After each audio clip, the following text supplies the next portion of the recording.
منتخب مصر يكتسح السعودية برباعية نظيفة وتألق الأهلاوية.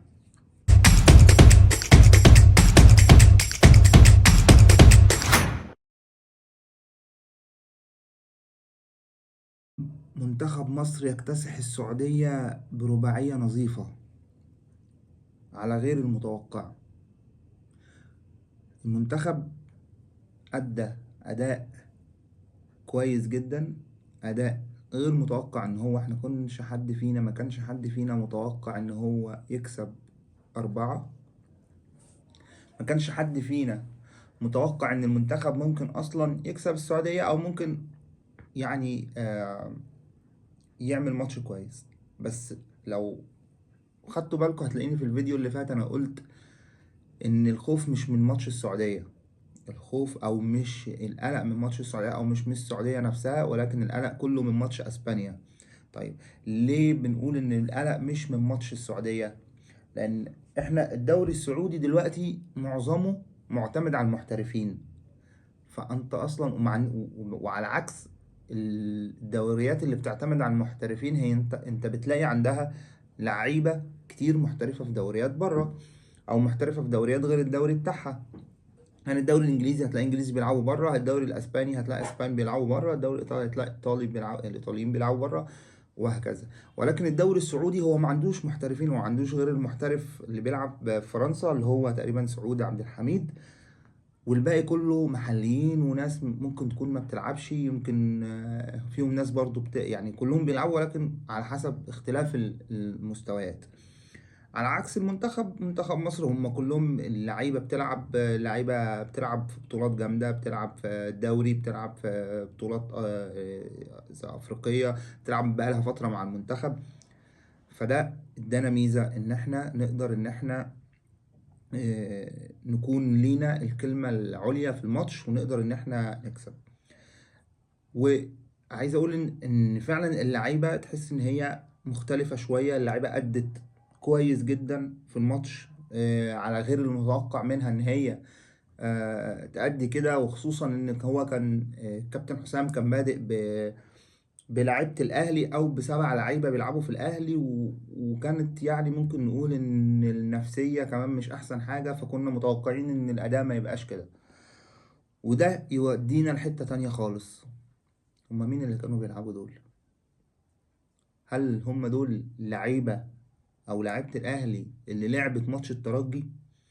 يعني هو ده زيزو، هو ده إمام عاشور، هو ده تريزيجيه، هو ده شوبير، هو ده ياسر إبراهيم، هو ده مروان عطية؟ هم دول اللعيبة اللي لعبت ماتش الترجي وخسرت بخسارة تاريخية أو خسارة كارثية من الترجي؟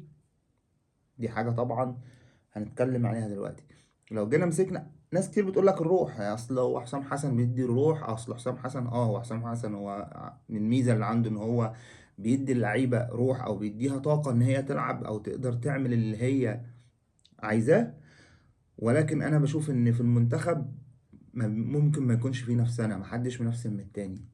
ليه؟ لان المنتخب ده لو انت مش كويس، الماتش الجاي ممكن ما تبقاش موجود، محدش ضامن مركزه. في المقابل انت في الاهلي عايز تبان ان انا النجم الاوحد. وهي دي النفسنة اللي ما بين اللعيبة، للأسف. هو ده اللي موجود دلوقتي ما بين لعيبة الأهلي. ومحدش يقول لا والله أصل أوضة اللبس تمام، وحد أوضة اللبس جميلة والدنيا تمام. لا، أنت شوف مثلا زيزو، هو كان ليه أخطاء، ولكن هو أحسن من ماتشات كتير، ومن أحسن الماتشات اللي هو يعتبر عملها مع المنتخب. أسيست والجون، حتى الجون اللي جابوا لوب بس، ولكن عمر مرموش قدر ان هو يحجز على الكوره، وقدر ان هو يدخل بيها يخش بيها الجون. نفس الكلام، عمل اسيست برضو في الجون التاني، وهكذا، او عمل اسيست تاني. ومحمد هاني اوفر عمل اوفر برضو لتريزيجيه، وتريزيجيه جاب جون، وتحس ان هو الاهلي هو اللي كان بيلعب، والاهلي هو اللي كسب السعوديه. طيب الاداء ده، هل هو ليه مش موجود في الاهلي؟ وهل هو ده اداء اللعيبه فعلا، ولا في حاجه غلط؟ وده اللي احنا اتكلمنا عليه قبل كده، ان اوضه اللبس في الاهلي، او خصوصا في الماتشات، بيكون فيها مشاكل كبيره جدا. وده يدل برضو على على حاجه، ان المدرب يستروب هو للأسف من ضمن أسباب المشاكل. يمكن مش عايز أقول إن هو المشكلة الرئيسية، ولكن كل المعطيات بتؤدي لده. لو اللعيبة دي بتلعب كده مع المنتخب، طب ليه اللعيبة دي ما تلعبش كده مع النادي بتاعها؟ يبقى هو ده اللي احنا بنتكلم فيه، ان يستروب هو سبب رئيسي ان هو تكون اداء اللعيبة بالشكل ده. وده هيخلينا نروح في حتة تانية، ان احنا بنقول ان الاهلي مع يستروب ممكن ما يعملش حاجة، وان للاسف الاداره دلوقتي مش قادره ان هي تمشي يستروب، بسبب زي ما سمعنا الشروط الجزائيه وزي ما سمعنا كذا، فهي مجبره عليه لاخر الموسم عشان تقدر تقول اه والله انت ما كسبتش، انت كسبت، تقدر تحاسبه على المجهود بتاعه على حسب النتائج اللي هتطلع منه. فاحنا الحمد لله كمنتخب كسبنا السعوديه 4-0، وحاجه مبشره جدا، ولكن لازم نحذر ماتش اسبانيا اللي هيتلعب بعد بكره او يوم التلات، هنلعب مع اسبانيا في اسبانيا. الماتش ده طبعا مش هيبقى سهل. فاحنا بنقول ان اسبانيا هي فرقة غير مختلفة عن السعودية، مختلفة عن طريقة لعب السعودية. فاحنا نتمنى ان احنا حتى نطلع بتشكيل كويس، او نطلع بنتيجة كويسة او اداء كويس على الاقل. مش هتفرق النتيجة اوي، لان انت مش بتلاعب اي فرقة. فاهم حاجة بالنسبة لنا ان انت تطلع باداء كويس نقدر ان احنا نبني عليه الفترة الجاية. وعندي ملاحظة، يعني احنا كل اللعيبة لعبت، ليه ناصر منسي ما يلعبش؟ يعني والله ليه؟ ما كل اللعيبة تقريبا اتبدلت. طب ناصر منسي يعني هو اللي فاضل خلاص، طب ما كان لاعب، كان جربناه، ما كناش هنخسر حاجة، انت كسبان واحد واثنين وثلاثة واربعة. ولكن ده هيخلينا يعني نشوف يوم التلات ان شاء الله الدنيا هتبقى ماشية مع المنتخب عاملة ازاي في ماتش اسبانيا. مش هنقدر نقول لك ان والله انا اقدر احكم على المنتخب في ماتش اسبانيا، لان احنا طبيعي ان احنا الطبيعي ان احنا نخسر. والله لو عملنا اداء كويس وعملنا ماتش كويس، دي حاجة هتحسب للعيبة، وتحسب للمدير الفني، وتحسب عموما لحسام حسن، لان هو من الواضح ان هو عايز يعمل حاجة، ونتمنى ان هو يعني ربنا يوفقه، ودي حاجة هتكون كويسة ليه وللمنتخب. طيب يعني النهاردة برضو آه، يعني تصريح غريب جدا من رئيس الكاف باتريس موتسيبي النهارده، ولا بيقول انا اتفاجئت ان الاهلي والترجي بيلعبوا من غير جمهور. ازاي انت رئيس الكاف؟ ازاي ما تعرفش ان في عقوبات، وفي حاجة حصلت، وفي شغب جماهيري مثلا حصل في اي مكان في افريقيا، في ماتشات ده دوري ابطال افريقيا، يعني اقوى بطولة عندك في الكاف، او اقوى بطولة في افريقيا. المفروض ان انت تبقى، ما رئيس الكاف بيعمل ايه؟ يعني هو رئيس الاتحاد الافريقي بناء عليه بيعمل ايه؟ طب هو معانا؟ يعني مش معانا. انت ازاي ما تعرفش حاجه زي كده؟ انا ما اعرفش. يعني انا دايما لما اي حد بيعمل اي حاجه بيقول لك اصلا انا اكتشفت ان لجنه الانضباط ادت قرار، والقرار دوت طلع ان مفيش جمهور في ماتش الاهلي والترجي. بالتالي انا حتى لو ما اعرفش المفروض اطلع اقول ما اعرفش، يعني ما بينش الناس ان انا مش عارف، لان ديت انا بشوفها ان هي حاجه مش صح، او سقطه من ضمن سقطاته يعني في اللي فاتت، ان هو مش قادر يدير، هو مش عارف يمسك الكاف كويس، مش قادر يتملك من الاتحاد الافريقي، او في ناس هي اللي بتدير الاتحاد الافريقي، ب... الله اعلم يعني. ولكن خلينا نشوف الفترة الجاية. عايز يرجع السوبر ليج، عايز يعمل حاجات غريبة بصراحة، هو مش عارف يعمل ايه. وشويه اقول لك اصل لما حد ساله على ماتش المغرب والسنغال، قال لك والله هي مش معانا بقى دلوقتي، هي مع المحكمه الدوليه. طب انا مش فاهم اصلا تداعيات القرار اللي حصلت بناء على ايه. مفيش في الدنيا حد بيعمل كده. مفيش حد في العالم، في اي دوله، في اي بلد، في اي اتحاد، في اي قاره، ممكن اللعيبه تحتفل بالكاس وتحتفل تستلم الميداليات، وزمان الناس خدت ميداليات باعتها اصلا، فاهم؟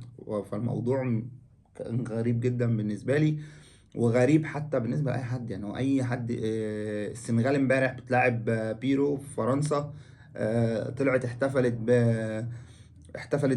بكأس الأمم، واحتفلت بالفوطة اللي كان اللعيب بتاع المغرب بياخدها عشان خاطر متخانق عليها مع حارس السنغال، وموضوع بقى هزلي. يعني الموضوع كرويا في أفريقيا بقى موضوع هزلي. وبرضه قريت ان خبر برضو ان هو كان بيقول اصل انا برضو شايف ان الحكام في افريقيا الفترة اللي فاتت ليها اخطاء.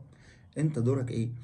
انت كرئيس اتحاد افريقيا ايه دورك؟ ايه اللي انت عملته؟ انت كل اللي انت عملته خليت كاس افريقيا كل 4 سنين، خلتنا معلش يعني الناس كلها، العالم كله بيضحك على افريقيا بسببك.